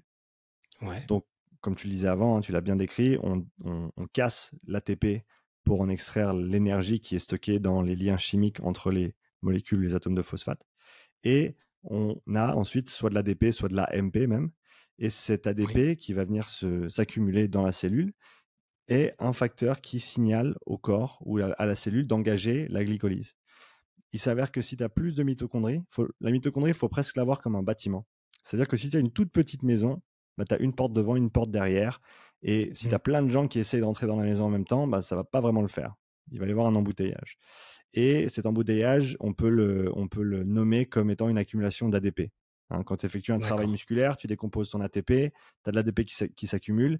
Plus tu as de portes dans ta mitochondrie, plus tu vas pouvoir faire rentrer d'ADP et ressortir l'ATP.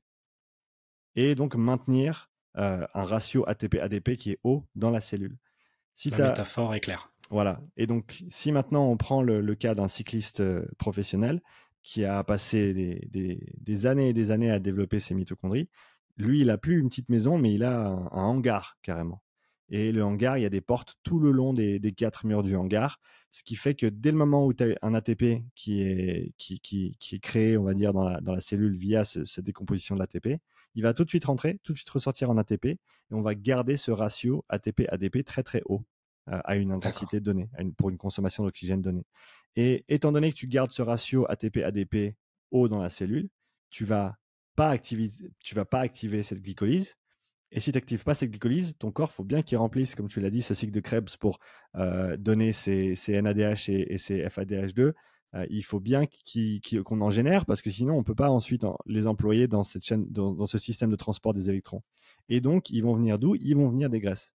Donc, les graisses viennent en fait prendre la place du sucre quand on ne les utilise pas pour continuer ces différents processus métaboliques. Donc, pour faire simple, plus tu as de mitochondries, et plus tu vas pouvoir utiliser de graisse. Ok.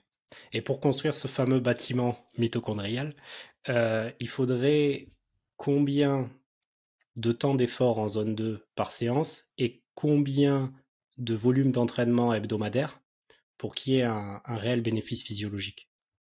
Encore une fois, surcharge progressive, c'est le nerf de la guerre. Donc ça dépend complètement de la personne que tu as devant toi. Pour une personne qui en a jamais fait, même pour des sportifs, je bosse avec beaucoup de crossfitters qui sont très très actifs dans ce sens-là, qui font même de la compétition, mais qui ne font jamais de basse intensité. Et pour eux, même d'accumuler 2 heures par semaine, même par segment de 20 minutes, éparpillé avant séance, après séance, par-ci par-là, c'est suffisant pour montrer des adaptations intéressantes sur 8 à 12 semaines. Donc, si on commence de zéro, dis-toi qu'une à 2 heures par semaine, c'est déjà très intéressant. Après, il faut être patient parce que ce n'est pas des adaptations qui surviennent en 2 semaines. Il faut compter de 2 à 3 mois pour ressentir les effets de l'entraînement en zone 2. Quoi. Exactement. Certains qui... Il ne faut pas commencer à se dire, c'est bon, ça fait une semaine que je fais de la zone 2, je pars pour un marathon. Non, c'est ça. Ça arrive qu'on ait des manifestations de progrès importantes avec seulement 3 semaines de ce genre de travail. Et ça, c'est les adaptations les plus rapides que j'ai vues, mais je ne les assignerai pas à un développement métabolique directement, plutôt à l'aspect nerveux en fait. Pour quelqu'un qui est, on va dire, tout le temps à fond, tout le temps dans le rouge, qui a de la peine à dormir, qui en gros est cramé nerveusement, et ben c'est l'adaptation parasympathique. Alors en gros, faut se dire que le sympathique parasympathique, c'est pas juste une aiguille qui va de gauche à droite et dans l'autre sens.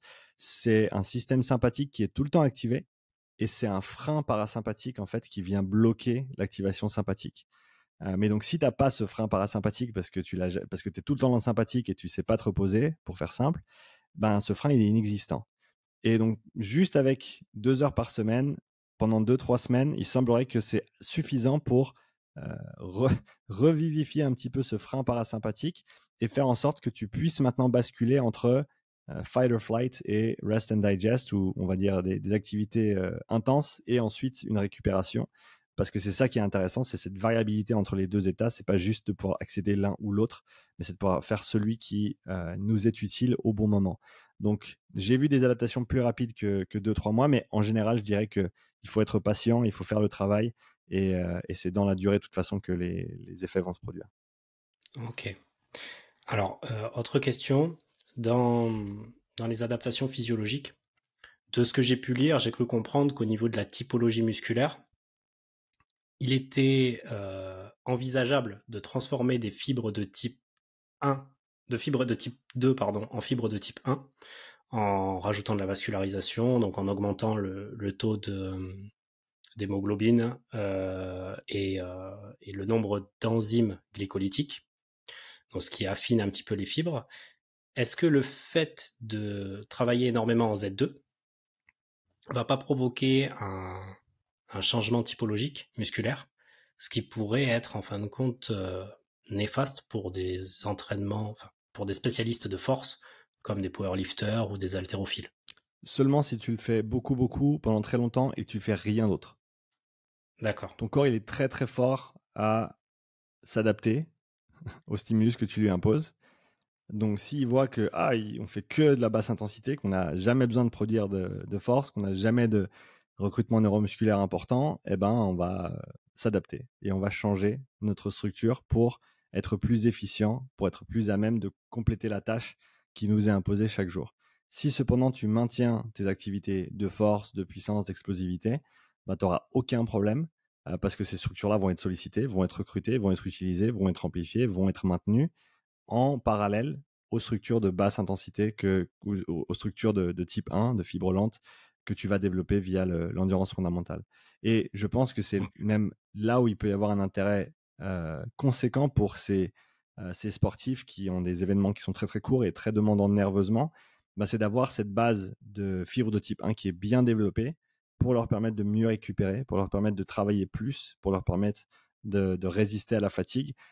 Parce que j'ai assez de retours de powerlifters maintenant qui ont mis ce travail-là en place. Encore une fois, à hauteur de 1 à 2 heures par semaine, ça n'a pas besoin de prendre tout ton temps. Mais pour des gens qui s'entraînent sérieusement 4-5 fois semaine en force, ça a un réel intérêt sur la capacité de récupération, ça a un réel intérêt sur la résistance à la fatigue. Donc, je ne pense pas qu'il faille avoir peur de ces transitions de fibres. Tant que tu continues à faire ton sport et tant que tu continues à cocher cette case, il y aura pas de problème. Ok, ouais, faut le faire intelligemment. Exactement. 2 heures hebdomadaires, pas 15 heures comme un cycliste, si ce n'est plus. Exactement. Du coup, pas d'interférence sur les qualités de force. Et ce qui est très intéressant, c'est de ce que j'en comprends, c'est qu'il n'y a pas d'interférence sur ta même journée. Par exemple, si tu fais 1 heure de zone 2 le matin, tu peux très bien faire un entraînement de force le soir sans avoir une fatigue nerveuse ni métabolique. Et pour beaucoup même qui s'échauffent pas assez, c'est intéressant de faire un bout de séance, en tout cas, voire une séance avant d'aller vers ta force ou ton haltéro. J'ai vu assez de records perso maintenant en haltéro et en force après une séance de zone 2 pour te dire que ça aura pas d'impact négatif et que au grand minimum, tu seras bien échauffé. Alors peut-être maintenant, c'est moins un problème, mais quand tu es en décembre et qu'il fait froid et qu'il faut aller lever des charges, eh ben, faire une demi-heure de vélo avant, ça peut être extrêmement intéressant pour bien chauffer le corps et avoir une séance qualitative derrière. C'est ça, malheureusement, l'échauffement est de plus en plus pris à la légère. Il faudrait que les choses changent, hein, parce que certes, il doit y avoir de l'échauffement spécifique par rapport à la discipline, mais il ne faut pas oublier l'échauffement global. C'est ça. Et la température corporelle et musculaire a son importance. C'est ça. Et comme tu viens de le dire, ça améliore aussi les performances. Je vais pas approfondir beaucoup plus pour pas te retarder. Si tu as quelques minutes, j'ai vu que tu mettais en place de l'entraînement respiratoire auprès de tes athlètes. Est-ce que tu pourrais nous en dire plus? Je pense que c'est un paramètre de l'entraînement qui est complètement mis de côté pour la plupart, mais qui reste intéressant. J'ai vu assez d'effets positifs pour pouvoir le dire avec certitude. Je pense pas que tout le monde peut en bénéficier au même niveau, ça c'est certain. Une personne qui se sent restreinte par son système respiratoire en bénéficiera plus. Pour certaines personnes, ça aura peut-être un effet négligeable. Mais je pense que le système respiratoire joue un rôle important dans la performance sportive. Il faut se dire qu'à haute intensité, donc si on prend une référence de type VO2 max, donc un effort de 5 minutes par exemple, quand tu es dans le domaine sévère, pour quelqu'un d'entraîné, entre 15 et 20% de ta VO2 est dirigé vers tes muscles respiratoires, diaphragme, intercostaux, abdominaux, etc. Entre 15 et 20% de ta VO2 et de ton débit sanguin vont directement vers ton système respiratoire. Et c'est énorme. C'est énorme. Et il y a quelque chose qui s'appelle le réflexe métabolique respiratoire, qui est que ton cerveau considère que ton diaphragme est plus important que le reste de tes muscles. Même tes muscles moteurs que tu utilises, tu emploierais durant un effort physique. Pour la simple et bonne raison que si tu ne respires pas, tu meurs. Et que ça, c'est pas une option pour le cerveau, qui a comme premier but ta survie.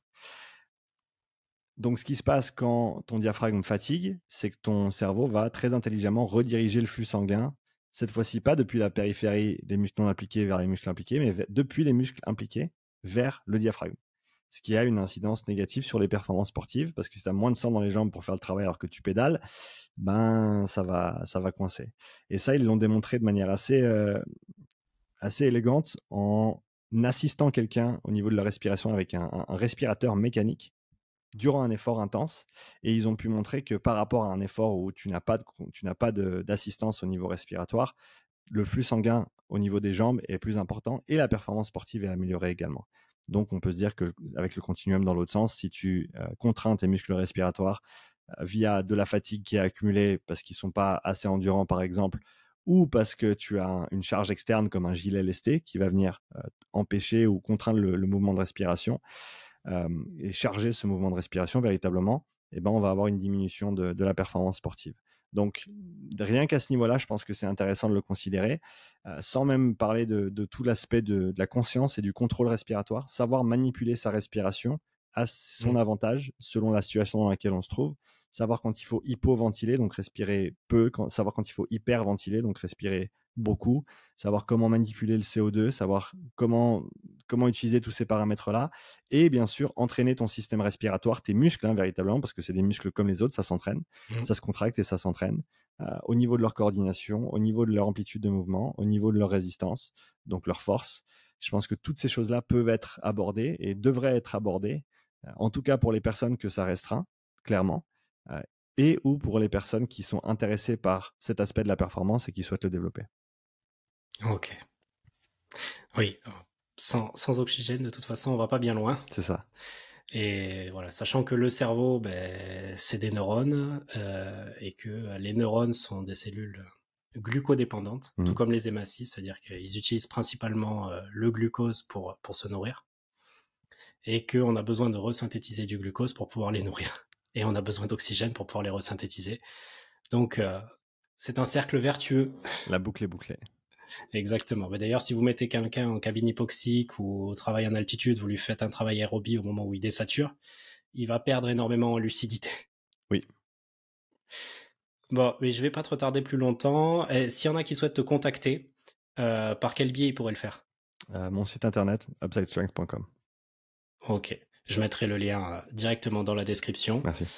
Je voulais finaliser avec, est-ce que tu as des projets sportifs et professionnels à court et moyen terme ? Alors, sportif, non, à part le maintien de ma forme physique et psychologique. C'est déjà bien. Voilà, donc non, là, je suis vraiment axé sport santé pour moi-même à l'heure actuelle parce que j'ai énormément de travail et je veux pouvoir le faire bien. J'avais des ambitions de retourner sur un rameur et de me remettre sur un 2000 mètres, mais à l'heure actuelle, le jeu en vaut pas la chandelle. Donc pour l'instant, je vais mettre ça de côté, je vais me concentrer sur le travail. Et au niveau professionnel, je travaille d'acharnement actuellement sur une formation qui concerne le système respiratoire, qui s'intitulera le système respiratoire dans la performance sportive. Le but, c'est de décrire en détail les structures et les fonctions du système respiratoire, parler de ses limitations et ensuite de toutes les modalités d'entraînement qui existent aujourd'hui pour le développer, en sachant que c'est des méthodes qui sont encore très très jeunes. Il y a eu très très peu de recherches. Alors, il y a eu des recherches, mais elles ont toutes été sur le même protocole, le même outil, le même paramètre. Donc, pour faire simple, il y a tout à faire dans ce monde-là. Et pour ceux que ça intéresse, j'aimerais créer une formation qui donne une belle base de départ pour que les gens puissent ensuite aller explorer différentes méthodes d'entraînement, différentes applications, différentes implications pour les performances. Donc ça, c'est un des éléments sur lesquels je travaille en ce moment. Et en parallèle à ça, je lance demain l'Académie, qui sera une plateforme en ligne pour les professionnels du sport et de la santé, avec des webinaires exclusifs chaque mois, des questions et réponses exclusives, et avant tout une plateforme d'échange qui permet aux professionnels de développer leur réseau et leurs connaissances. Ça marche. Je vais regarder ça. Super. Allez, je te remercie encore. Merci à toi, Super Kevin. épisode et j'espère à bientôt sur le podcast. Quand tu veux. Parler d'autre chose. Quand tu veux. Allez, ciao, ciao. Ciao.